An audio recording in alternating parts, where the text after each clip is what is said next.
Calvin Watkins, Dallas Morning News. You said after the game there was a lot to correct. So after watching the film and talking to your coaches, was it as much as you thought? Yeah, there was. We had a great team meeting, kind of got started, and I told the guys, hey, look, this is called coaching. It's not criticism. Overall, Calvin, we need to start faster. To defer. We wanted the defense to go out there and set the tempo, and end up being 18 plays later. Now they did a hell of a job. They kept them to a field goal. That was awesome. But then offensively we started slow. 2 3 and outs. And what I told the guys is that's kind of the way practice went this week. I was very honest with them. I said Wednesday we kind of started slow and figured it out, and Thursday the same thing. Friday I almost started practice over because it was just a little lethargic, if you will. And they answered the call, so I didn't have to. But that was probably the first thing that jumped out. I think the penalties. Most of the penalties were things which we didn't do in Philadelphia, sloppy hands, things like that. Those need to be cleaned up. Those are self-inflicted wounds that are going to get you beat, and we don't want to do that. The explosive plays on defense, way too high. There's a number of things we got to clean up in that regard. And so, but I do feel like this: when you win games, you can almost be harder on the guys. And our process is always the same. We're not too high, not too low. But it's good to be able to make corrections when you find a way to win and you show the competitive stamina, the fight, and the will to win that our guys showed last night. It's easier to make those corrections. You've always preached that we're going to have a lot of energy at practice, physical. And you said lethargic. Does that surprise you in the group, or is that just, hey, this is football, these things will happen from time to time? Yeah, I mean, it's certainly not our DNA. It's not what we do very often. And again, like I said, I don't want you to take it that it was a terrible start, but it wasn't the way we have normally done it. And once challenged, they answer the call. Clarence Hill, DLLS Cowboys. Before I ask you about Clowney, one administrative thing.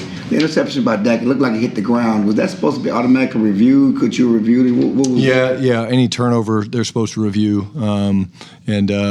I asked, and then again started moving on to the next thing. So, usually the league's done a great job with the replay assist. But yes, that's one you would have loved to, get potentially turned back. So it hit the ground from what you saw. From what I saw, yeah. Okay. Clowney's here. Can you just talk about the need for him and how the courtship went over the weekend, so to speak? Yeah. Well, we just are in the business of adding good football players, and he's a damn good football player, a guy that we've all seen play at a high level for a long time. And the reason we brought him in was to figure out where he was from a conditioning standpoint, where he was mentally. I think he checked all those boxes for us. He's hungry. He has missed it. He really has. I know you guys got a chance to visit with him a few minutes ago. But, anytime we can add good football players, we want to do it. This guy's a good football player. He's not here just to be a pass rusher. He's here to play defense and to affect the game and to stop the run and to, affect the quarterback by moving him off the spot. And he knows how to play football. So it'd be exciting to see him out there on the practice field on Wednesday. He said he could play this week. Is that any chance, he could get on the field with not having training camp? I wouldn't bet against Jadeveon, but we don't have to make that decision now. We're certainly going to do what we think is in the best interest of the team, and what's in the best interest of the team is he might be active and he might not. Brian Todd Archer, the ESPN. Cooper Beebe status, can you update us there? Yeah, sounds like it's going to be 6 to 8 weeks. He's got a foot that he's dealing with. Again, disappointed for him, but again, very pleased that we got a guy like Brock Hoffman that can step in, and Brock ended up playing some important minutes, into overtime and against a damn good front. I thought Brock did really, really well, and so Beebs will do whatever he can to get back, but it looks like it's going to be that 6 to 8 week period. Last year when Hoffman went in, everybody talked about his mindset or play style, I guess. What can that bring to your group up front?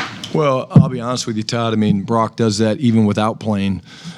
At practice, he does it. On game day from the sideline, he does it. So when he's out there, it's just maybe more noticeable for everybody else. But the intensity the guy plays with, the trash that he talks is kind of fun and cool.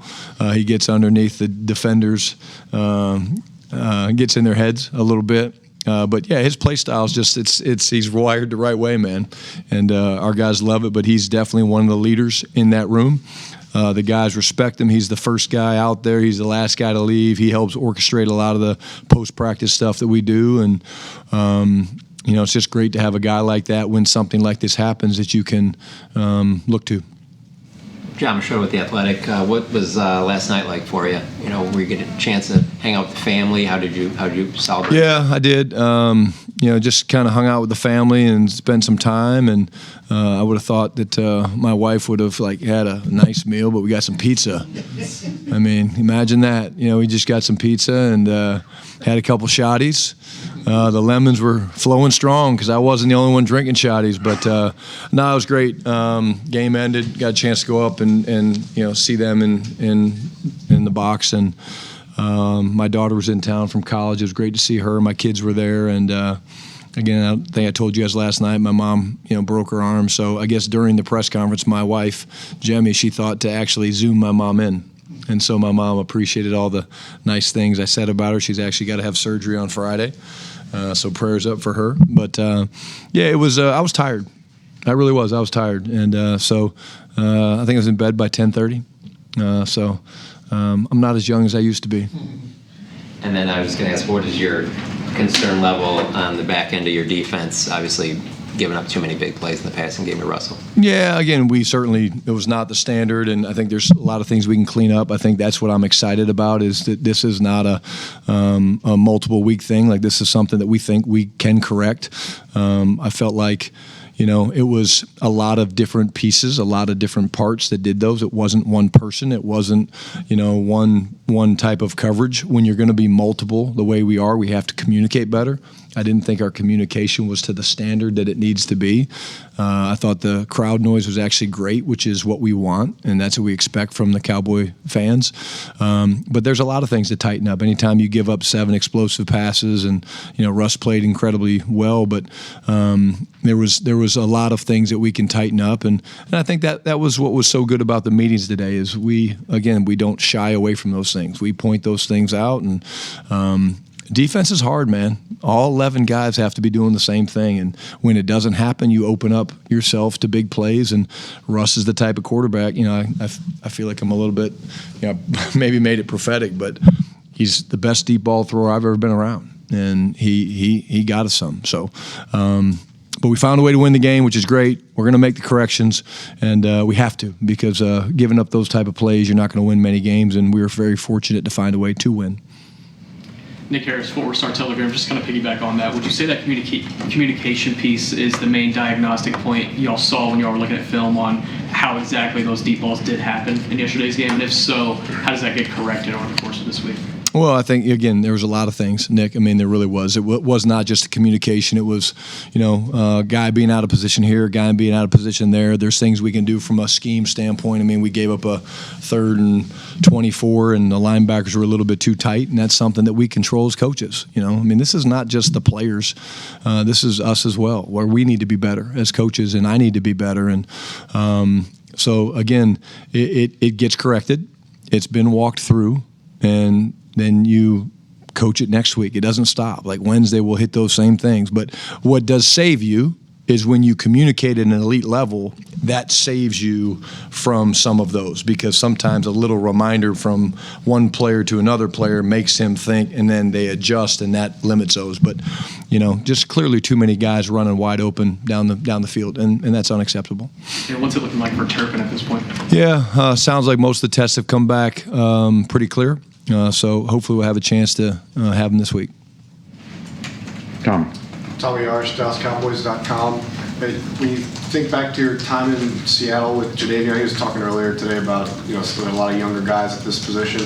What did you learn about him, maybe as a teacher then, and what do you hope that he can? Obviously, he's going to try to do what he can on the field for himself, but what do you hope he can do for some of the younger guys in that room too? I think he's going to invest. I think he's been the young guy. He's been the first overall pick. He's been the guy that the house was going to be built on. Now, look, Jadeveon's just another good member of our football team. Like, let's not go overboard. Like, we're thrilled that we're adding a really good football player, but he's not here to replace anybody. He's here to play great defense and to help us. But I think at the same time, time, I think he's going to impact Donovan Ezaraku, who just played his best game as a Cowboy. He's going to impact those guys just like Kenny Clark did, coming in here and making an impact, not just with his play, but with the way he teaches and the way he leads and the way he practices. And I think that's what you can see from a guy, like Jadeveon that's played so much. And what I'm the most excited about is there's a fire and a hunger that you see when you talk to him about how much he's missed it.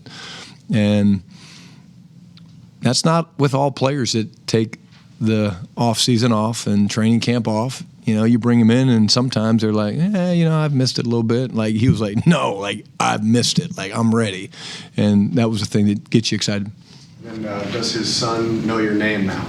Gosh, I hope. I mean, I got my first win. I mean, I would think, I'm sure Jadeveon said Coach Schotty and the Cowboys got their first win. And, if not, I'm going to have to send him some gear. That's probably a good idea. Tad, make that note. We're going to send Jadeveon's kids some gear.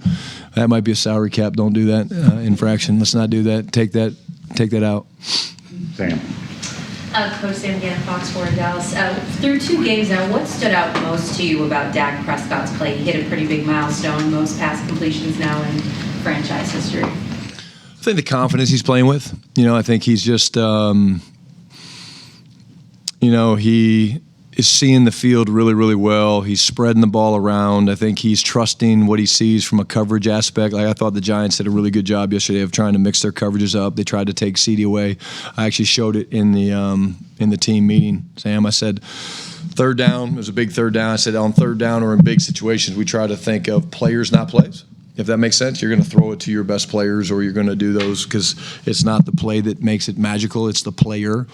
And we were running a little crossing route with CD, and he was doubled by the inside backer, Okereke, and then the corner was chasing, and CD was actually viced, and Dak threw it in the perfect spot, and CD went up 3rd and 5, I think, and caught it running towards our sidelines. And, it's just, that's developed over time, and that's Dak having confidence in CD. And, again, I say this all the time, when you watch a quarterback, and Babe, you could speak to this, watch their back foot.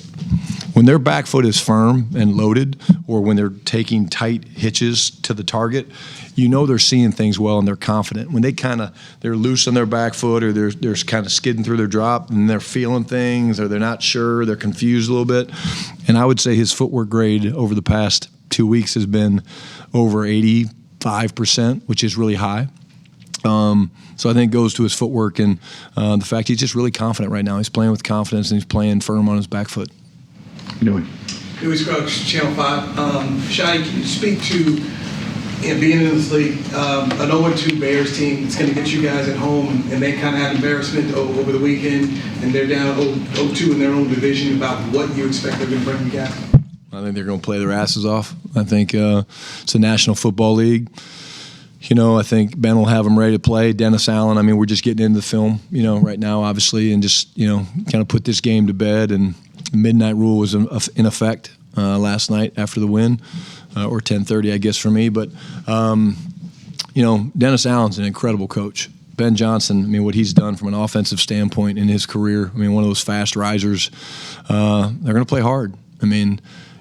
Just like the Giants play whoever, they're 0-2. It's a damn good football team we beat yesterday with maybe one of the best front sevens in all of football. And just because they're 0-2, just because we're 1-0, just because somebody's 2-0, Philadelphia's 2-0, you don't change. And we'll have our hands full going up to Chicago. As a play caller, how did things change from Beebe to Hoffman for you at all? Not much. Again, I think both guys have been here a long time. Both guys have great command. Dak's comfortable with both guys. So I wouldn't think too many, things would change. And, we rotate those guys so much, Dewey. It's like, Dak's used to those guys. And actually, we had a fumble QB center exchange with Brock and Dak said, yeah, that was all him. So Dak felt like it was on him that was the one that came out in overtime.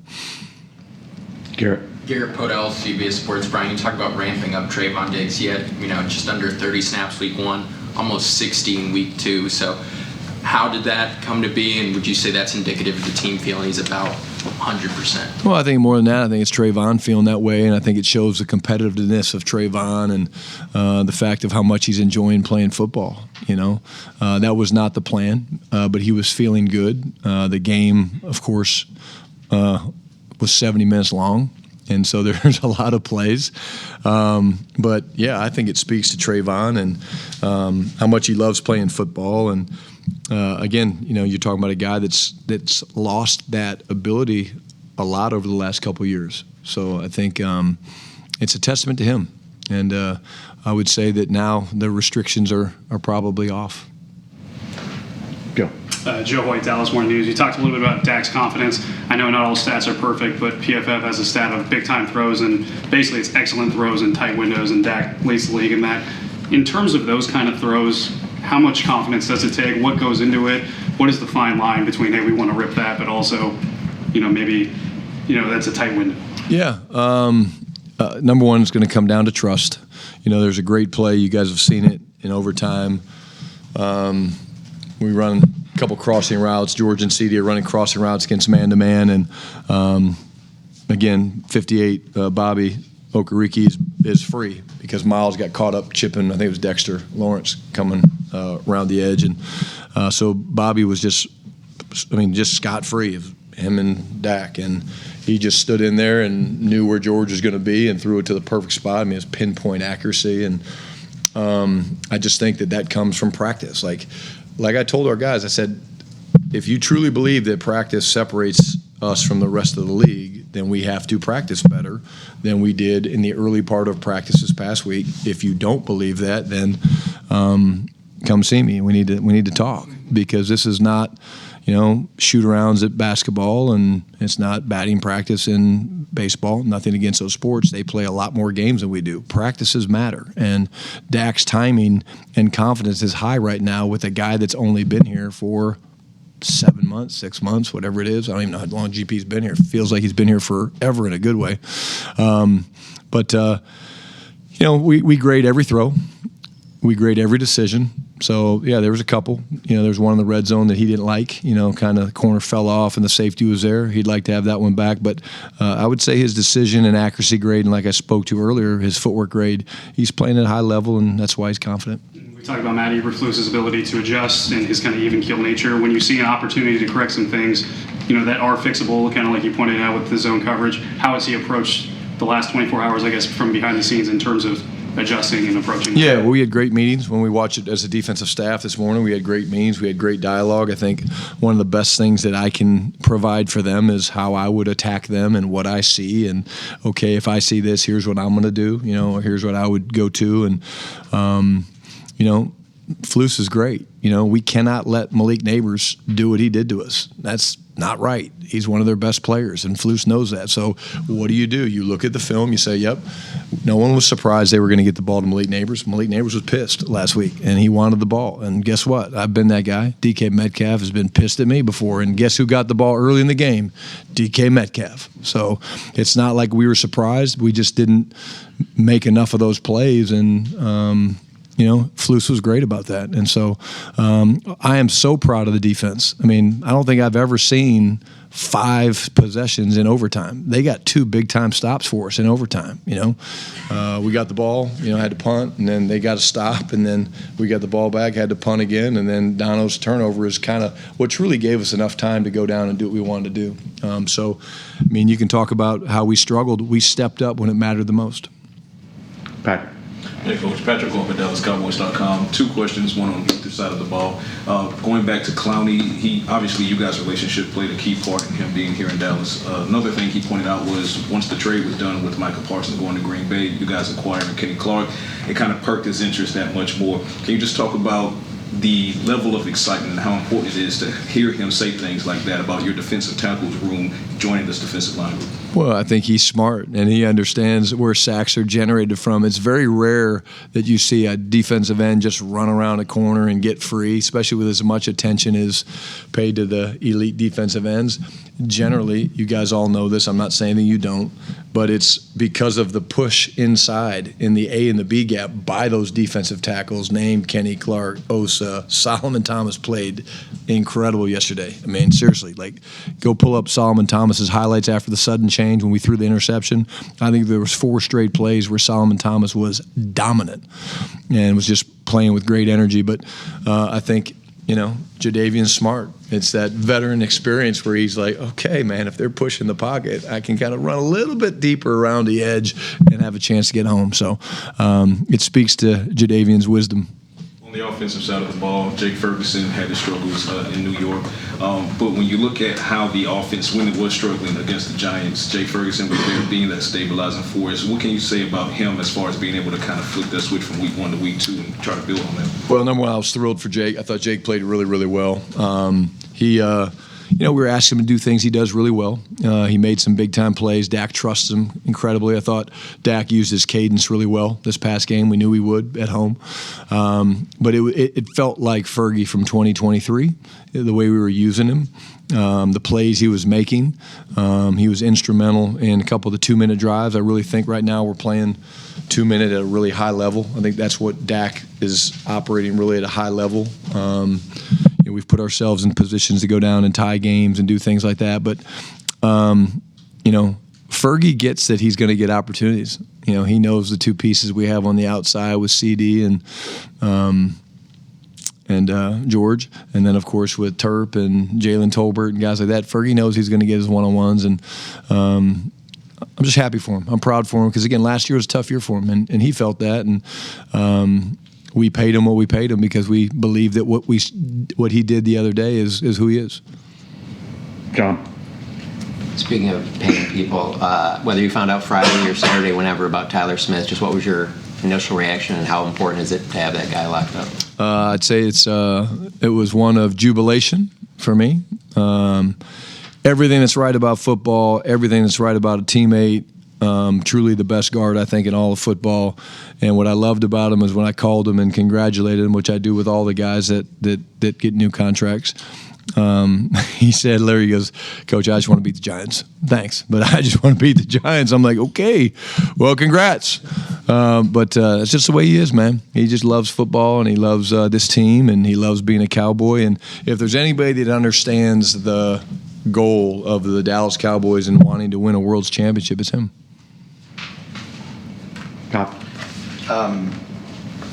With Aubrey, do you have a number in your mind where you would say, no, we can't do it from 75? I mean, is there anything? I don't think I would do it from 75. I mean, I'm kind of a gambler, but 75, I mean, that's a bomb. I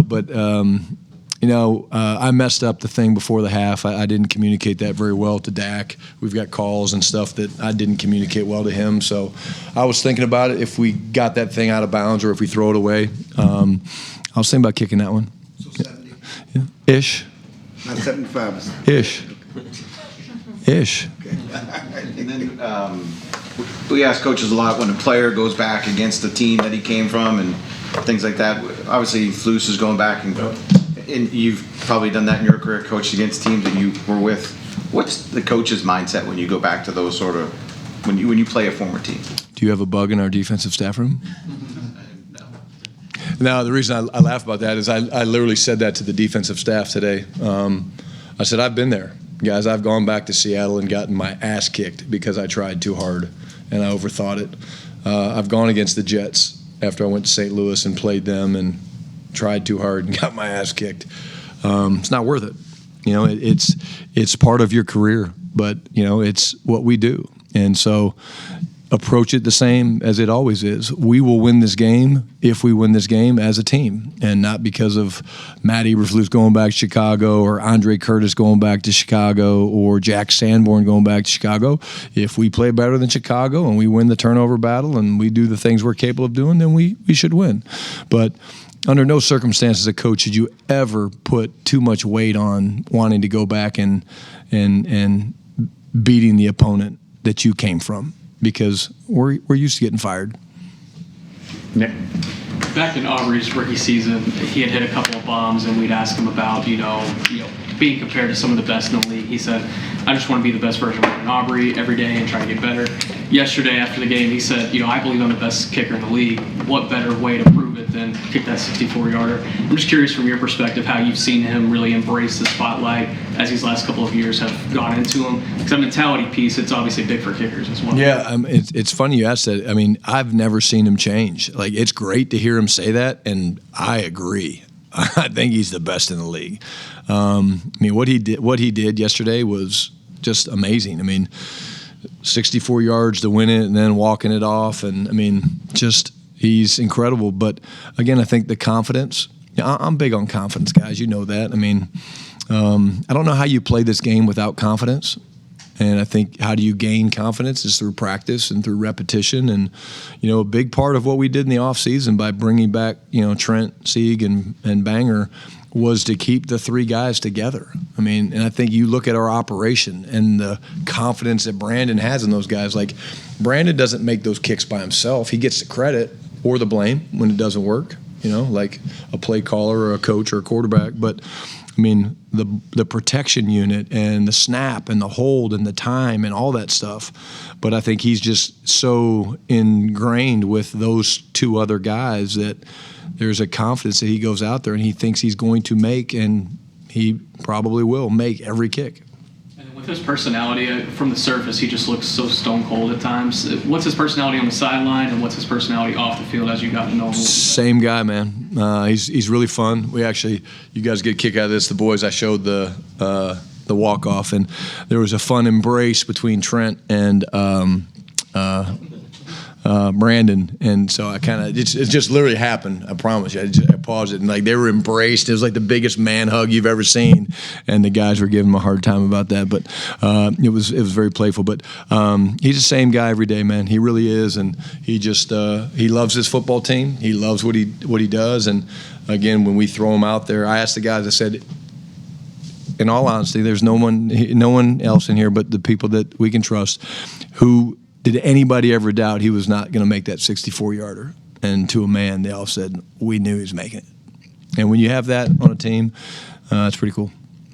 Back to Eagles for a second. I don't know if you guys talked about it, but from afar, it looked like that he went through a lot in Chicago, because it seems that there's always something going on up there. Yeah, we have. I'll let Matt share what he wants to share. You know, there's always scars. You know, I mean, there's always scars. You know, you put your heart and soul into this like Matt Eberflus did. You know, the guy's a damn good football coach. He's going to be a head coach again. You know, he had a young quarterback. You know, that comes into it. But it takes its toll.